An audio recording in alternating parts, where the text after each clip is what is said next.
વિદ્યાર્થી મિત્રો, હું સફીક સર આપ તમામનો ઓરિએન્ટલ હાયર સેકન્ડરીની યુટ્યુબ ચેનલમાં સ્વાગત કરું છું.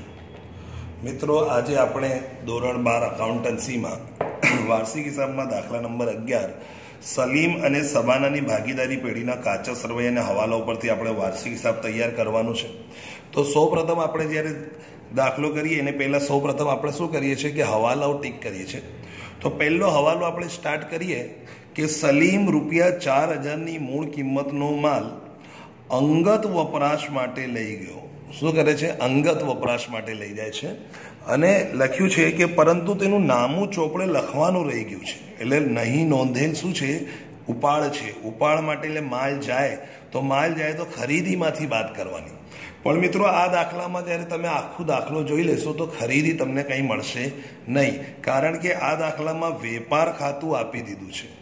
જ્યારે વેપાર ખાતું આપી દીધું હોય તો પછી વેપાર ખાતું બનાવવાનું નહીં. પરંતુ જો હવાલામાં કોઈ એવો હવાલો હોય કે જેની અસર વેપાર ખાતે થતી હોય, કારણ કે આ અંગત વપરાશ માટે માલ લઈ ગયો એટલે માલ જાય એટલે ખરીદીમાંથી બાદ, તો તેવા સંજોગોમાં આપણે સુધારેલ વેપાર ખાતું બનાવવાનું. કયું ખાતું બનાવવાનું? સુધારેલ વેપાર ખાતું. ક્યારે? કે જ્યારે વેપાર ખાતું કાચા સરવૈયામાં આપેલું હોય અને હવાલામાં કોઈ એવો હવાલો હોય કે જેની અસર ક્યાં થતી હોય? વેપાર ખાતે આવતી હોય.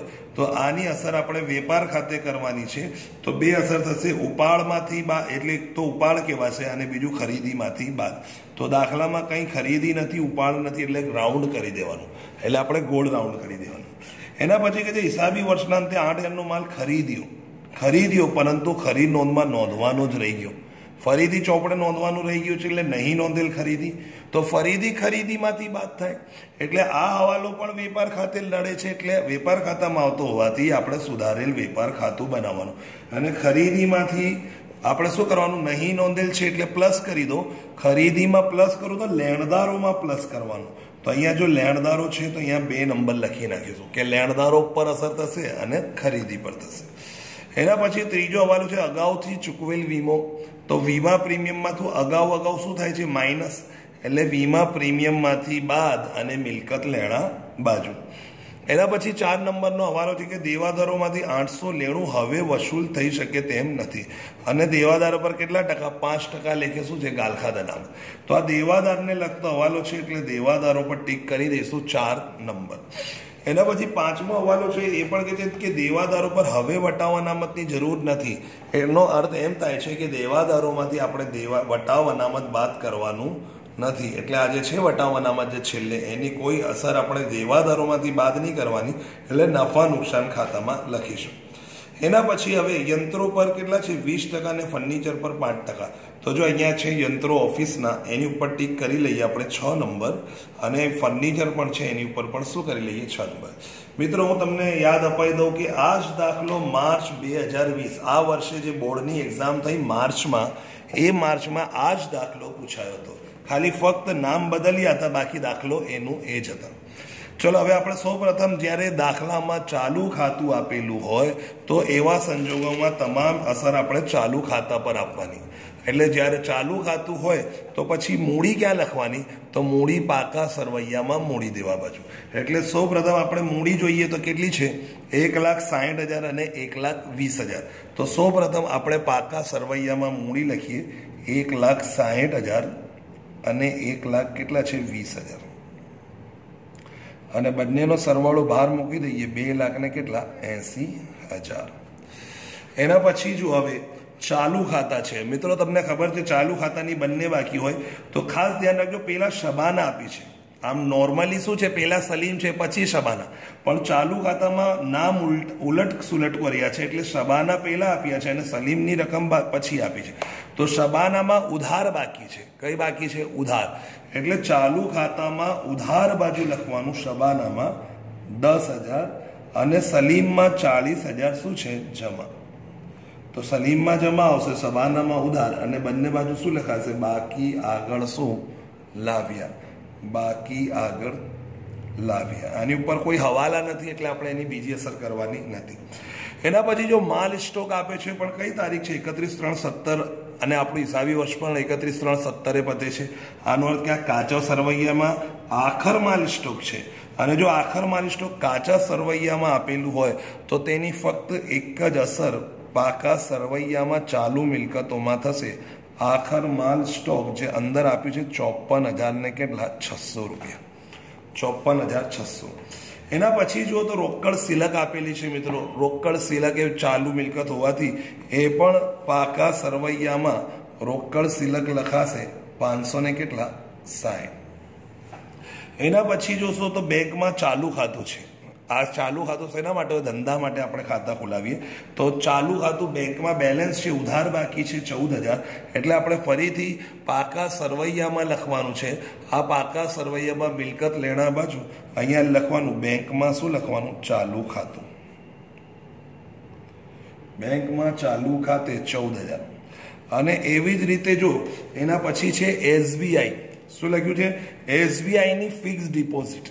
અને કઈ બાકી છે? ઉધાર. ફિક્સ ડિપોઝિટ છે એટલે આપણે FD છે, એટલે SBIની ફિક્સ ડિપોઝિટ એ પણ ક્યાં આવશે? ફિક્સ ડિપોઝિટ એ મિલકત લેણા બાજુ લેણા તરીકે આપણે દર્શાવવાના 80,000. બધી ઉધાર બાકી છે, મિલકત લેણા બાજુ દર્શાવવાનું. એના પછી સ્ટાર્ટ થાય છે હવે દેવાદાર અને લેણદાર. તો તમને ખબર હોવી જોઈએ દેવાદાર એટલે લેણું છે, તો દેવાદાર આવે મિલકત લેણા બાજુ. દાખલામાં આપેલા છે 36,000 ને કેટલા 800. અને લેણદાર છે લેણદારો, એ પણ લેણદારો પણ હવાલો છે. લેણદારની જમા બાકી હોય એ છે 24,000. શું છે? 24,000. તો આપણે ચલો સૌ પ્રથમ આપણે એક કામ કરીએ, આ લેણદાર પર હવાલો કરીએ તો લેણદાર પર બીજો હવાલો છે. મિત્રો જો હિસાબી વર્ષના અંતે 8,000ની કિંમતનો માલ ખરીદ્યું, પરંતુ ચોપડે નોંધવાનું રહી ગયું. તો મિત્રો ખબર છે તમને નહીં નોંધેલ ખરીદી કહેવાય. એટલે ખરીદીમાં શું કરવાનું? પ્લસ. પણ આ દાખલામાં તો ખરીદી આપેલી નથી, તો આપણે શું કરવાનું? તો જો ના ખબર પડતી હોય તો આપણે વેપાર ખાતામાં પહેલા ખરીદી લખવાની, અને એની રકમ આપેલી નથી એટલે હું શું લખી નાખું છું? ડેશ. હવે હવાલો કરીએ કે નહીં નોંધેલ ખરીદી, જે બીજા નંબરના હવાલામાં જુઓ તો એની રકમ કેટલી છે? 8,000. તો નહીં નોંધેલ ખરીદી આ ડેશ વત્તા 8,000 કરો એટલે કેટલા થઈ જશે? 8,000. એટલે એક અસર અહીંયા ખરીદીમાં ઉમેરો, અને બીજી અસર શેમાં ઉમેરવાની? નહીં નોંધેલ ખરીદી લેણદારોમાં પ્લસ. નહીં નોંધેલ શું છે? ખરીદી. એટલે લેણદારોમાં પ્લસ 8,000. તો 24 વત્તા 8 કરશો એટલે કેટલા થઈ જશે? 32,000. એના પછી હવે દેવાદારો. તો દેવાદારો પર હવાલો કયો છે? ચોથો. દેવાદાર પર લખ્યું છે કે દેવાદારોમાંથી 800 લેણું વસૂલ થઈ શકે તેમ નથી. એટલે શું કરવાનું? પાકા સરવૈયામાં દેવાદારો એમાંથી ગાલખાત તરીકે કેટલા માંડી વાળવાના? 800. આ વસૂલ થઈ શકે તેમ નથી. એટલે એની બીજી અસર થશે દેવાદારોમાંથી બાદ અને નફા નુકસાન ખાતામાં ઉધાર બાજુ ફોર્મેટમાં. હવે આગળ પણ હવાલો વાંચશો તો લખ્યું છે 5% ગાલખાત અનામત. એટલે આના 5% આપણે શું કરવાનું? ગાલખાત અનામત કરવાની. એ પણ હવાલાની છે. તો જો આના 5% કરો તમે 36,000ના જો 5% કરશો તો 1,800 આવશે. એટલે બાદ બાકી કરશો તો કેટલા આવશે? 34,200. એટલે દેવાદારોમાંથી બાદ. અને બીજી અસર ક્યાં થાય છે? નફા નુકસાન ખાતે. નફા નુકસાન ખાતામાં ઉધાર બાજુ ફોર્મેટમાં લખવાની. તો અહીંયા લખવાનું ગાલખાત હવાલાની 800 અને ગાલખાત અનામત હવાલાની કેટલા? 1,800. મિત્રો હવે તમે જોયું હોય તો એક બીજો પણ હવાલો છે 5મો. એવું લખ્યું છે દેવાદાર પર વટાવ અનામતની હવે જરૂર નથી. એટલે દેવાદારોમાં હવે ગાલખાત અનામત પછી વટાવ અનામત બાદ કરવાની જરૂર નથી. એટલે અહીંયાથી આપણે વટાવ અનામત બાદ કરતા નથી. પણ હું તમને એક ફોર્મેટ બતાવું. મેં ફોર્મેટમાં લખાવ્યું છે દેવાદાર પર વટાવ અનામત. જો તમને આવડતું હોય તો બોલો, મોઢે જ મારી સાથે સાથે બોલો. આપેલ વટાવ, આનું ફોર્મેટ છે દેવાદાર પર વટાવનો, વત્તા વટાવ અનામત હવાલા અને માઇનસ વટાવ અનામત કાચા સરવૈયા. આ છે ફોર્મેટ. શું છે? આ ફોર્મેટ છે. તો હવે આપેલ વટાવ જો તમે આખા દાખલામાં જોશો તો આપેલ વટાવ છે નહીં, અને હવાલામાં પણ વટાવ અનામત નથી. આનો અર્થ એમ થયો કે આ બંને વસ્તુ નથી, આ બંને વિગત નથી. અહીંયા ડેશ થશે, બંનેનો સરવાળો કરીએ તો ડેશ. પણ જો તમે કાચા સરવૈયામાં જુઓ તો આ જે વટાવ અનામત અહીંયા જમા બાજુ આપેલું છે 760, આ દેવાદાર પર વટાવ અનામત છે તો અહીંયા 760 આવે. તો 760 આ 0 માંથી 760 બાદ કરો તો -760 આવે. અને તમને ખબર છે જો કોઈ ઉધાર બાજુ માઇનસમાં આવે રકમ તો એની બીજી અસર સામે કરી લેવાની. આ છે દેવાદાર પર શું છે? વટાવ અનામત. તો જે ઉધાર બાજુ માઇનસમાં આવ્યું છે તો હવે જમા બાજુ જશે તો શું થઈ જશે? પ્લસ થઈ જશે. એટલે આપણે અહીંયા દેવાદાર પર વટાવ અનામતની જરૂર નથી, એટલે દેવાદારમાંથી આપણે બાદ કરવાનું નહીં. અને એની ડાયરેક્ટ અસર જો તમે વટાવ અનામતની જમા પણ આપો તો પણ ચાલે, આ બનાવવાની જરૂર નથી. પણ જો તમને ખબર પડવી કે કેમ સરે અહીંયા લખ્યું તો પછી આપણે દર વખતે અહીંયા ઉધારમાં લખીએ છીએ, જમા હોય તો ઉધારમાં, પણ આ માઇનસમાં આવે છે માટે આપણે શું કરીએ છીએ? આપણે ઉધાર બાજુ, માઇનસ હોય તો જમા બાજુ લખાય. હવે એના પછી આપણે આગળ જોઈએ, દેવાદાર લેણદાર થઈ ગયા, પછી આવે છે પગાર. તો પગાર તમને ખબર હોય તો નફા નુકસાન ખાતાની કઈ બાજુ થાય? ઓફિસ ખર્ચ છે, એટલે પગાર ખાતે આવશે 37,000. એના પછી છે જો મિત્રો જમીન મકાન છે, તો જમીન મકાન આપેલું છે 1,20,000. તે તો મિલકત છે એટલે બિન ચાલુ મિલકતમાં આવે જમીન મકાન, અને કોઈ હવાલો નથી એટલે ડાયરેક્ટ બહાર લખી નાખવાનું 1,20,000. એના પછી યંત્રો છે પણ ઓફિસના છે. જો ઓફિસના યંત્રો હોય કે કારખાનાના યંત્રો તો હંમેશા મિલકત લેણા બાજુ જ આવે, પણ જો ઓફિસના હોય તો ઘસારો નફા નુકસાનમાં આવે. અને જો કાચા સરવૈયામાં એટલે કારખાનાનું હોય તો વેપાર ખાતામાં આવે. આ યાદ રાખજો. તો યંત્રો પર હવાલો છે, યંત્રો પર લખ્યું છે છઠ્ઠો હવાલો, યંત્રો પર 20% લેખે ઘસારો, એટલે બે અસર થશે. એક તો યંત્રમાંથી બાદ 20% કરી દો. જો તમે 40,000ના 20% કરશો એટલે કેટલા આવશે? 8,000. એટલે મિલકતમાંથી બાદ અને નફા નુકસાન ખાતાની ઉધાર બાજુ લખવાનું. યંત્ર પર શું છે? ઘસારો. કેટલા રૂપિયા છે? 8,000. એના પછી જો તો એના પછી આવે છે ફર્નિચર. શું આવે છે? ફર્નિચર. તો ફર્નિચર પણ ક્યાં આવે? મિલકત લેણા બાજુ. એટલે આપણે આની પણ અસર કઈ બાજુ કરીશું? મિલકત લેણા બાજુ ફર્નિચર લખીશું. કેટલા રૂપિયા છે? 10,000. અને આની ઉપર પણ હવાલો છે. કેટલા ટકા છે? 5%. ફર્નિચર પર 5% લેખે ઘસારો, તો આપણે આ 10,000ના 5% કરીએ એટલે 500 આવશે. કેટલા આવશે?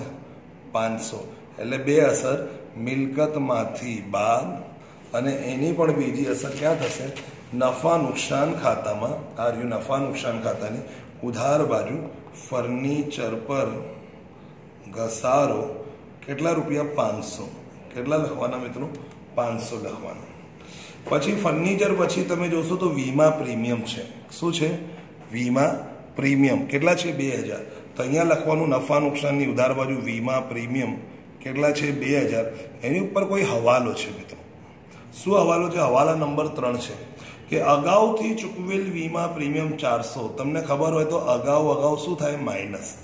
અગાઉ minus opposite side. Opposite side એટલે આ લેફ્ટ સાઈડ છે ને, લેફ્ટ સાઈડ ડાબી બાજુ. આ ડાબી બાજુ છે તો પાકા સરવૈયામાં ઓપોઝિટ સાઈડ આવે એટલે રાઈટ સાઈડ આવે, એટલે મિલકત લેણા બાજુ. યાદ રાખવાનું, બાકી હોય તો બાકી પ્લસ સેમ સાઈડ, અને અગાઉ માઇનસ ઓપોઝિટ એટલે અહીંયા લેફ્ટ સાઈડ છે તો પાકા સરવૈયામાં આ રાઈટ સાઈડ લખાશે. અગાઉથી ચૂકવેલ વીમો. એના પછી છે ભાડા પટ્ટાની મશીનરી. શું લખ્યું છે? ભાડા પટ્ટાની મશીનરી 1/4/16 થી 5 વર્ષ માટે 60,000. આ જે 60,000 છે એ કેટલા વર્ષના છે? 5 વર્ષના. એટલે માંડી વાળેલ મશીનરીની આપણે અસર કરીએ. માંડી વાળેલ મશીનરી તો આ 5 વર્ષના કેટલા છે? 60,000. એટલે 60,000ને કેટલા વર્ષ વડે ભાગી દો? 5 વર્ષ. જો 5 વર્ષ વડે ભાગો તો 1 વર્ષના કેટલા આવશે? તો 1 વર્ષના આવશે 12,000. એટલે ભાડા પટ્ટાની મશીનરી છે એટલે આપણે એ જ અસર કરીશું. ભાડા પટ્ટાની મિલકત લેણા બાજુ મશીનરી કેટલા રૂપિયા છે? 60,000. અને એની બીજી અસર થશે માંડી વાળેલ. આમાં ઘસારો નહીં લખવાનું મિત્રો. અદ્રશ્ય મિલકતને ભાડા પટ્ટામાં શું લખવાનું? માંડી વાળેલ. કેટલા રૂપિયા આવ્યા? 12,000. અને 12,000ની આ બે અસર કરવાની. એક તો મિલકતમાંથી બાદ અને બીજી અસર નફા નુકસાન ખાતાની ઉધાર બાજુ. માંડી વાળેલ ભાડા પટ્ટાની મશીનરી કેટલા રૂપિયા છે? 12,000. આની બે અસર થઈ ગઈ, મિલકતમાંથી બાદ અને નફા નુકસાન ખાતાની ઉધાર બાજુ. હવે એના પછી મિત્રો જો તો સ્ટેશનરી અને છપામણી છે. તો સ્ટેશનરી છપામણી એ શું છે? આપણો ખર્ચ છે. માટે અહીંયા લખાશે નફા નુકસાનમાં સ્ટેશનરી છપામણી. કોઈ હવાલો નથી એટલે ડાયરેક્ટ બહાર લખી દઈશું આપણે 1200 રૂપિયા. એના પછી છે ગાલખાદ અનામત. તો મિત્રો ગાલખાદની હંમેશા ઉધાર બાકી હોય. આ જે 400 છે એ ગાલખાદ છે અને 2000 છે એ ગાલખાદ અનામત. તો આ છે કાચા સરવૈયાની, એટલે ફોર્મેટમાં ગાલખાદ 400 લખાશે અને અહીંયા ગાલખાદ અનામત કેટલી છે? કાચા સરવૈયાની 2000. એટલે જ્યારે સરવાળો કરશો તો 3000 થશે. 3000માંથી 2000 બાદ કરો એટલે કેટલા? 1000. એના પછી છે જાહેરાત ખર્ચ છે. શું છે જાહેરાત ખર્ચ? વેચાણ વિતરણ ખર્ચ છે. એટલે જાહેરાત ખર્ચ ક્યાં લખાશે? નફા નુકસાન ખાતાની ઉધાર બાજુ. જાહેરાત ખર્ચ કોઈ રકમ આપી નથી, કોઈ હવાલો નથી, એટલે 1200 રૂપિયા ડાયરેક્ટ બહાર છે. મુસાફરી ખર્ચ પણ કોઈ હવાલો નથી, મુસાફરી ખર્ચ વેચાણ વિતરણ ખર્ચ છે, નફા નુકસાન ખાતામાં આવે. કેટલા રૂપિયા? 800 રૂપિયા છે. પછી લખ્યું છે વેપાર ખાતે પણ જમા બાજુ છે. મિત્રો ખાસ યાદ રાખવાનું, વેપાર ખાતે જમા હોય તો કાચો નફો કહેવાય, ઉધાર હોય તો કાચી ખોટ. તો અત્યારે વેપાર ખાતામાં જમા બાજુ છે માટે આપણે પણ જમા બાજુ લખીશું 61,000 કેટલા? 800. પણ અહીંયા લખવામાં વેપાર ખાતે નહીં લખવાનું. શું લખવાનું? કાચો નફો, જે આપણે સુધારવાનું છે, એટલે કાચો નફો. જો ઉધાર હોય તો અહીંયા આ બાજુ લખવાનું, પણ કાચી ખોટ લખવાનું. એના પછી છે કોઈ ભાગીદાર છે શબાનાની લોન આપી છે 1/10/16 થી અને જમા બાજુ છે. મિત્રો ખાસ ધ્યાન રાખો, જમા બાજુ એટલે દેવું કહેવાય, લીધેલી લોન. શબાનાની લોન કેટલા રૂપિયા છે? તો 60,000 રૂપિયા છે. જમા હોય અને ભાગીદારની લોન હોય. મિત્રો યાદ રાખજો, જમા હોવી જોઈએ અને ભાગીદારની લોન હોય તો 6% લોન પર વ્યાજ અપાય.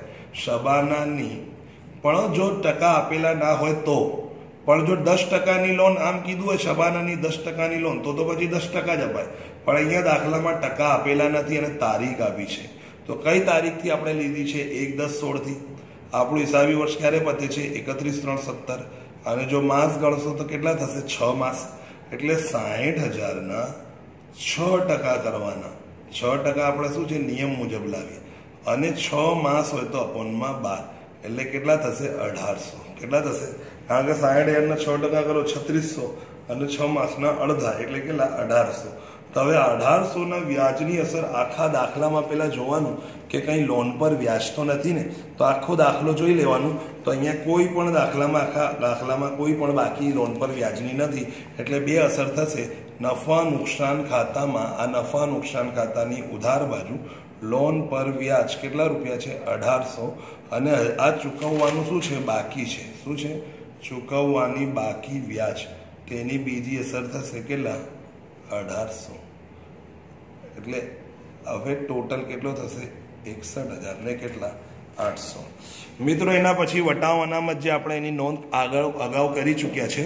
હવે આપણે એવો હવાલો કે કોઈ હવાલાની અસર ના થઈ, તેમાં પહેલો હવાલો છે સલીમે 4,000ની મૂળ કિંમતનો માલ અંગત વપરાશ માટે. અંગત વપરાશ એટલે ઉપાડ કહેવાય. અને જેની નોંધ થઈ નથી તો માલ જાય છે, અને માલ જાય તો ખરીદીમાંથી બાદ. તો જો અહીંયા ખરીદી લખેલી જ છે 8,000, તો અહીંયાથી માઇનસ કરી દેવાનું. સલીમે અંગત વપરાશ માટે લીધેલ માલ. કેટલા રૂપિયાનું માલ લીધું છે? 4,000. તો 8,000માંથી 4,000 બાદ કરી દો એટલે કેટલા થઈ જાય? 4,000. પણ કોઈક વાર આ બાદ બાકી માઇનસમાં આવે, માઇનસમાં, તો અંદર મૂકી આ માઇનસની રકમ અહીંયા સામે લઈ જવાની અને લખવાનું આ જ અંગત વપરાશ માટે લીધેલ માલ. પણ આ તો પ્લસમાં છે એટલે બાદ કરી દો. અને બીજું કે આ ઉપાડ છે, તો ઉપાડ હોવાથી કોણ કરે છે? સલીમ. તો મૂડી કે ચાલુ ખાતામાં આવે. તો અહીંયા ચાલુ ખાતું છે એટલે અહીંયા ચાલુ ખાતામાં લખવાનું ઉપાડ ખાતું. મિત્રો હવે આ આખો દાખલો થઈ ગયો છે. તમારે હોમવર્કમાં ફક્ત શું કરવાનું છે? સરવાળાઓ કરવાના છે. અને સરવાળાઓ કરી અને પછી તમારે આ દાખલાના જે સરવાળા હોય છે પાકા સરવૈયાના, એ કેવા આવશે? સરખા આવશે. એના પછી આપણે નેક્સ્ટ વિડીયોમાં મળીશું આપણે નવા દાખલા સાથે.